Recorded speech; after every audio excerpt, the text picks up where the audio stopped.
Well, good morning, everyone. Thank you very much for inviting me to speak. To discuss cleft lip and palate care would take about a week, but we've got about 10 minutes, so we'll kind of hit the highlights here.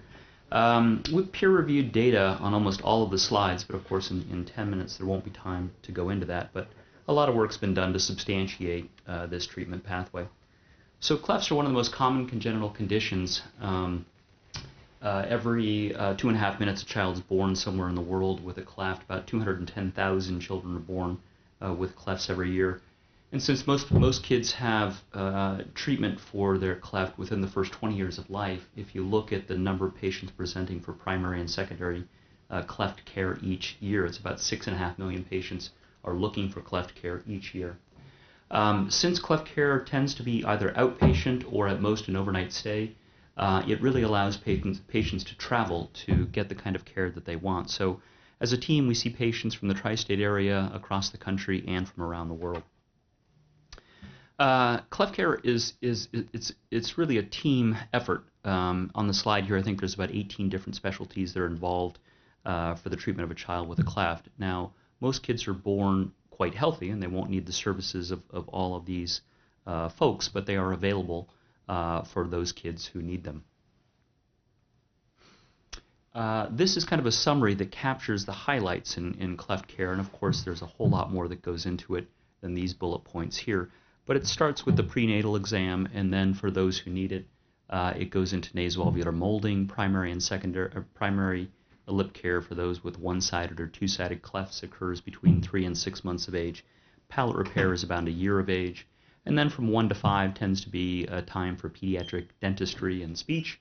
And then as we get to about 6 years of age, we start the orthodontic process. And for those kids who need it, dental alveolar bone grafting. And then in the mid-teenage years, it's a little variable there. Kids will return for secondary cleft nasal reconstruction and orthognathic surgery. So let's go through these points just briefly, because it'll capture the highlights of what we do. So prenatal consultation, as Shelley discussed, is really important, and as Dr. Bornstein mentioned, most kids with clefts of the lip are detected prenatally on ultrasound. So parents get that diagnosis, and then very importantly, they get connected with a cleft team so that they can learn a whole lot more about the diagnosis and the potential treatment options. As Shelley mentioned, there are social media groups, and these I think can really be quite helpful. We have the mother of a patient who started a couple of different social groups, and one of them today has over 20,000 participants on that group. So I think they're really helpful.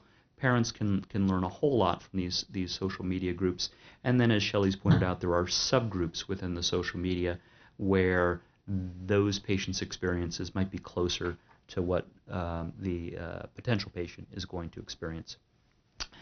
Now, once the baby is born, as Dr. Breck mentions, we often get photographs from the nursery. The parents are so well educated, they'll often know whether NAM is indicated or not. But our treatment pathway starts with NAM. So you can see here from left to right, and particularly in the lower panels there, you can see the changes that occur throughout the NAM process. So if you compare the image on the left, pre-treatment NAM, to the image on the right, post-treatment NAM, you can see the changes that occur. So the nasal tip has much more projection and symmetry. The columella becomes straighter as the caudal septum is straightened out. Alar base is in better position. You can see on the left that the two halves of the lip segment are not in the same plane. And then on the right, the lateral lip segment is brought forward as the greater arch is brought a little bit backwards to line up the two halves of the lip. And then underneath it, which is hard to see here, but on the far left, the gap in the dental alveolus is not only too wide, but also the anterior-posterior discrepancy would prevent dentoalveolar repair on the left, whereas on the far right, now the dentoalveolar segments are aligned and a GPP or a gum repair can be performed. So why is NAM so important? Well, in our goals for primary lip repair is not to just treat the lip, but we want to treat the nose, the lip, and the gums together, so that in a single operation, we can take patients who are starting maybe with a wide cleft, like demonstrated on the left here, and get a reasonably nice result on the right in just a single procedure. So this patient had nose, lip, and gums all treated in one procedure. And again, when you look at that gap on the left, it's about a 12 millimeter gap. There's no way you could repair those gums without NAM treatment. So after the kids get started with NAM at about 3 months of age, children with a one-sided cleft of the lip will undergo lip repair. These patients are treated by a pediatric anesthesiologist. Surgery goes on for much of the day. They used to spend the night with us and then go home the next morning. And then with the onset of the pandemic, I kind of relied on the 50-year data from California. California is a lot more liberal state than I am, and they allowed children to go home the same day as surgery over the last 50 years. So there was a lot of data showing that letting children go home after lip repair the same day was a safe thing to do. So we've been increasingly doing that with great success over the last 3 years. Children with bilateral cleft lip need a little more time with nasovelar molding, so their lip repair tends to occur around 5 or 6 months of age. And again, here you can see on the far left, let's see if I've got the laser pointer here, on the far left, the premaxilla, which is the bone containing the 2 front teeth, is so overprojecting that actually the baby has a chapped lip and chapped gum. And then as the NAM restores the continuity of the dental arches by bringing the premaxilla backwards, now that chapping of the lip is corrected. And then in one operation, we build a Cupid's bow, we create incisions that match philtral rows, we elongate the columella and get better symmetry and nasal tip projection. And here he is. It's clipped off here, but out to 8 years post-surgery. At about 1 year of age, palate repair occurs. So this is a patient with a complete cleft of the palate that ends here at the incisive foramen.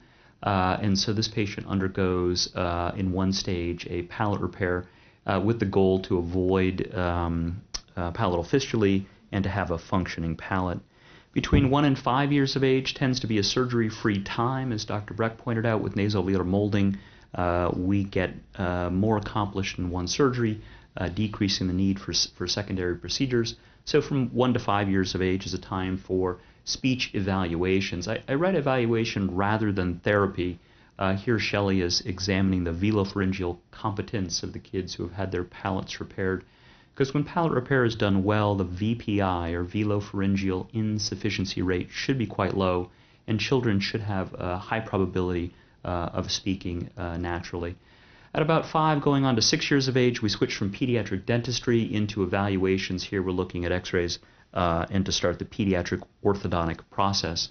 So what happens at about 6 years of age is we start to take a look here. Here you can see the patient had a cleft of the lip, dental alveolus, and palate. There's been a gum repair here, but what we'll wind up doing is getting an x-ray, which allows us to look behind the mucosa here. And I picked an example where bone did not form completely. So as Dr. Breck pointed out, about 2/3 of the time a patient with a one-sided cleft lip will have complete bone formation. And again, I picked a patient here who falls into the 1/3 category with incomplete bone formation. The patients see Dr. Bronsky for palatal expansion and tooth alignment. And then, of course, on the far right here, you can see the post-orthodontic treatment now has the dental alveolar segments lined up appropriately, where we can then go and put in a bone graft in this case. This bone graft surgery, if it occurs only about 1/3 of patients who had a gingivoperi-osteoplasty performed at the time of lip repair. And this occurs between 6 and 10 years of age. And this is really a nice intraoperative photo that shows when a primary GPP doesn't form bone, it tends to not form the bone superiorly.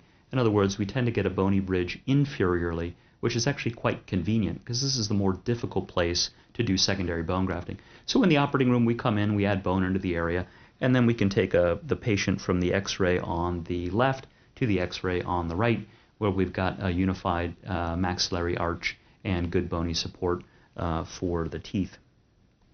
From 10 to, say, 15 years of age, again, tends to be a quiet time for surgery. Somewhere in the mid-teenage years, patients circle back around, typically to address nasal appearance, but more importantly, nasal airflow, and we'll look at that in just a second. Here's where the kids are transforming from late adolescence into kind of early adulthood, and as they become more physically active, they begin to notice the impairments in nasal airflow.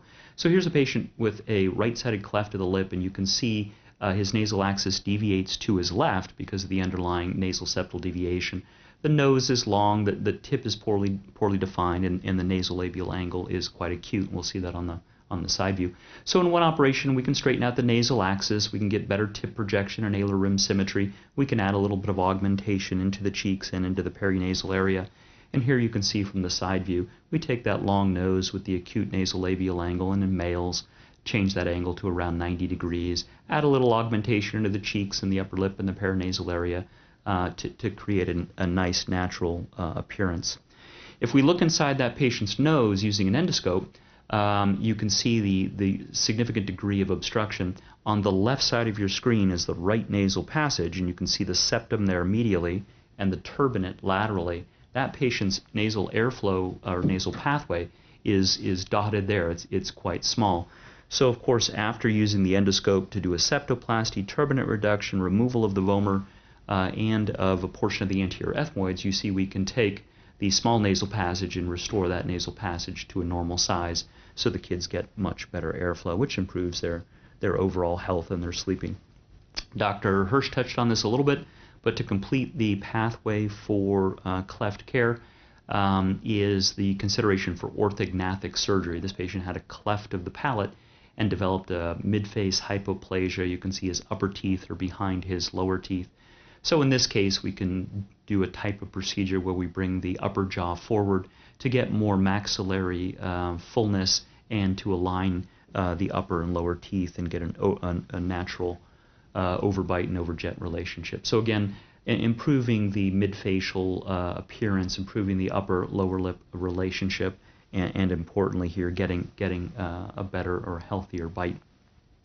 So that's a whirlwind of cleft care in hopefully just about 10 minutes. As you see, cleft care spans the spectrum from prenatal evaluations up into adulthood, and there really is no upper limit. I think the oldest patient I treated 15 years ago was 65 years of age, and he asked me if I knew his cleft surgeon from London. And I thought, sure, I'm going to know your cleft surgeon from London. And he said his mother, the surgeon had given his mother a book that he had written, and it turned out to be Sir Archibald McIndoe, wound up doing his cleft care almost 60 years earlier. So spectrum of care from before birth up into adulthood, almost 24 different specialties are involved in the care of a child with a cleft. And again, that is the idea of the teen care concept, which is really essential for comprehensive cleft care. Since most cleft care is outpatient or at most requires an overnight stay, we can see patients from the tri-state area, from around the world, and by using modern techniques that incorporate NAM, we really can get game-changing results for the patients. Thank you very much.